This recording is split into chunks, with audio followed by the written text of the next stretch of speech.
पाडुआ सरकारी उच्च विद्यालय वार्षिक उत्सव संपन्न। शिक्षा ही विकासशील राष्ट्रर परिचय। नंदपुर कोरापुट पाडुआ सरकारी उच्च विद्यालय परिसर में वार्षिक उत्सव अत्यंत उत्साह और उद्दीपना मध्य अनुष्ठित हो जाइछि। एही कार्यक्रम रे शिक्षार गुरुत्व एवं छात्र छात्री सफलता उपरे आलोकपात करा जायथिला। एही उत्सव को नंदपुर बीडीओ दुर्गा प्रसाद मुख्य अतिथि भावे घाटन करथिले।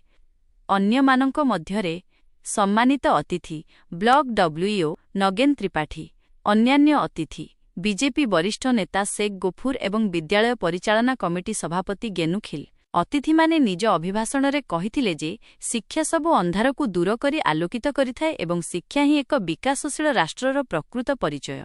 समयर सदुपयोग करी निजकु जणे जणे सुनागरिक भावे गढ़ी तोलिबाकु सेमाने छात्र छात्री को परामर्श देइथिले। विद्यालयर प्रधान शिक्षयित्री गौरी मणि दास वार्षिक विवरणी पाठ करिथिले। विद्यालयर जणे छात्र राज्यस्तरीय कबाडी दल पई मनोनीत होइथिबारु से खुशी व्यक्त करिबा सह एहा नंदपुर तथा जिल्ला पई गौरव बोली कहिथिले। एही कार्यक्रम को सफल करिबारे विद्यालयर शिक्षक और शिक्षयित्री मीन कुमारी लेंका, स्वादामिनी विश्वाल, आरती देउ, धानेश्वर बाघ, उपेन्द्र खेमुंडू एवं रमेश साहू प्रमुख संपूर्ण सहयोग करथिले। उत्सव शेषरे विभिन्न प्रतियोगितारे कृतित्व हासिल करथिबा छात्र छात्री को अतिथिमानंक द्वारा पुरस्कृत करा जायथिला।